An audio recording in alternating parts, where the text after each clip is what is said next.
ล่าสุดทหารเขมรที่อยู่แนวหน้าขาหายข้างหนึ่งได้ไปนั่งขอทานตามข้างถนนตามวัดได้การดูแลได้การใส่ใจของวุ้นเส้นไปชมคลิปกันครับผม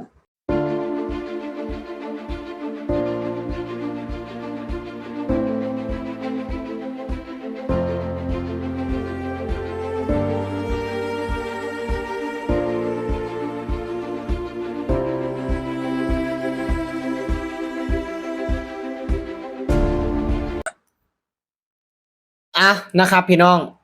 เบิ่งแล้วเคียงกันจังใดพี่น้องเกี่ยวกับทหารเขมรที่อยู่แนวหน้านะครับผมขาหายไปข้างหนึ่งบ่มีนะครับบ่มีประโยชน์อีหยังเลยนะเพราะว่าวุ้นเส้นบ่สนใจนะครับได้การดูแลได้การใส่ใจได้การเยียวยาทั้งสิ้นจนสุดท้ายได้มานั่งขอทานในวัดพี่น้องเบิ่งแล้วนะครับเป็นตาหน้าสงสารสบายดี FC ทางฝั่งไทยแล้วก็ฝั่งลาวนะครับวันนี้ก็มาอยู่ในช่องบ่าวลำซาแนลเส้นเก่าเส้นเคยนะครับพี่น้องฝากพี่น้องเนาะ FC ฝั่งไทยฝั่งลาวนะครับกดติดตามนะครับกดไลค์กดแชร์นะเพื่อที่จะบ่พลาดคลิปต่อๆไปนะครับผมล่าสุดพี่น้องทหารเขมรนะครับทหารเขมรที่อยู่แนวหน้าล่าสุดไล่มานั่งขอทานตามวัดตามข้างถนนพี่น้องนะครับเพราะว่าหยังนะเพราะว่าบ่มีการเหลียวแลบ่มีการใส่ใจทางวุ้นเส้นนะครับหรือว่าฮุนมาเน็ตนะครับเจ้านายของเขาเนี่ยครับผมเนาะหรือว่าเสด็จพ่อของเขาเองนั่นแหละครับเพราะว่าหยังเพราะว่าเขาบ่ได้เห็นทหารเขมรเนี่ยมีค่าหยังเลย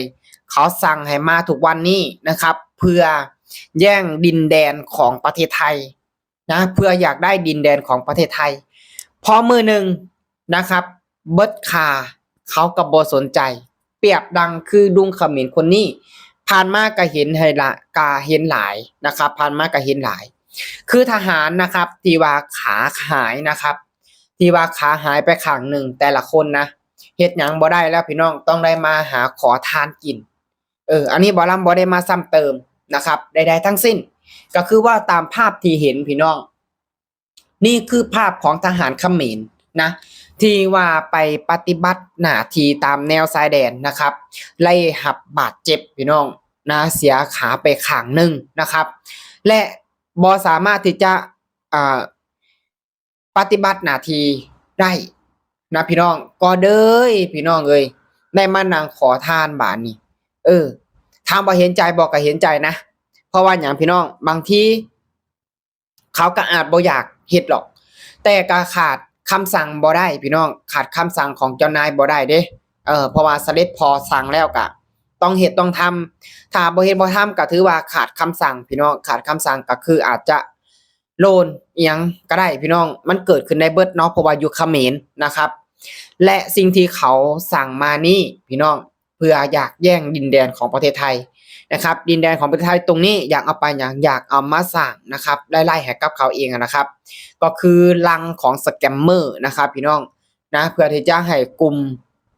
ผู้บ่ดีหั่นล่ะครับกลุ่มเฒ่าๆหั่นล่ะนะครับที่ว่ามาสร้างความเดือดร้อนให้กับประชาชนไทยล่ะพี่น้องนะครับนั่นล่ะครับผมสิ่งที่เขาอยากได้ดินแดนของประเทศไทยเขาหวังเพื่อสร้างลังให้กับกลุ่มหลอกลวงกลุ่มสแกมเมอร์กลุ่มคอลเซ็นเตอร์นะครับและเขาก็มีรายได้จากตรงนั้นเป็นหยังนะครับวุ้นเส้นถึงมีบ้านหลายมีรถหลาย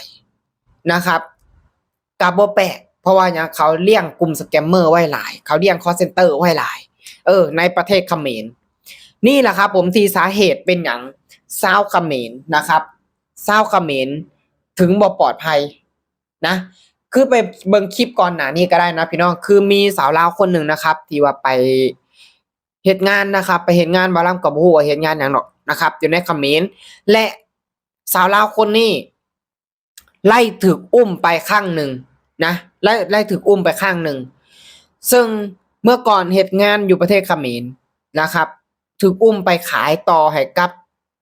ประเทศเวียดนามจนกระทั่งได้ไปเจอคนลาวคนหนึ่งส่วนคนลาวคนนั้นก็เลยช่วยเหลือเรามานะครับช่วยเหลือเราออกมาได้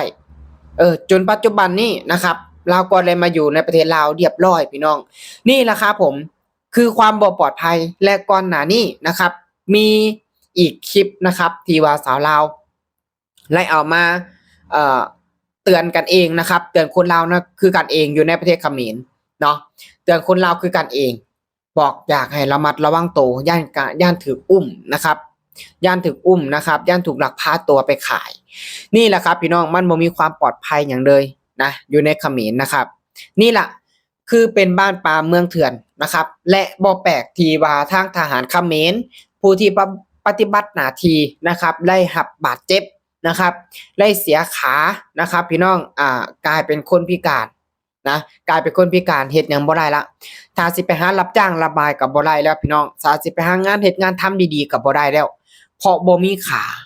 นะครับพอบ่มีขาด้านสุดท้ายก็ต้องจำใจได้ไปนั่งขอทานอยู่ในวัดขอข้าววัดกินบ่ลำกะกะสาธุนะครับพี่น้องเนาะอย่าให้บาปนะครับอย่าให้บาปเพราะว่าหยังคนที่บาปก็คือคนที่สั่งพุ่นนะครับนะบ่ลำถามว่าบ่ลำสงสารบ่ลำก็สงสารนะครับสงสารนะแบบว่าเป็นลูกน้องเขานะครับเขาสั่งไม่ได้ก็เฮ็ดอันนี้มันยิ่งกว่าทาสของตัวเองนะอันนี้มันยิ่งกว่าทาสทหารเขมรเนี่ยมันต่างกันกับทหารไทยทหารไทยเห็นบ่ผู้ใดที่ว่าได้รับบาดเจ็บผู้ใดที่ว่าเสียขานะครับเขาจะดูแลนะครับทางประเทศไทยนะครับทางภาครัฐนะครับผมเนาะทางภาครัฐจะดูแลเป็นอย่างดีนะครับมีงานให้เฮ็ดนะพี่น้องหรือว่าผู้ใดที่ว่าบ่มีงานหรือว่าผู้ใดที่ว่าเฮ็ดงานบ่ได้นะครับก็มีเงินเดือนให้กินปกติโดยที่บ่ต้องไปหาขอทานคือจังทหารเขมรมันต่างกันโดยสิ้นเชิงพี่น้องมันต่างกันเลยคือคนละระดับ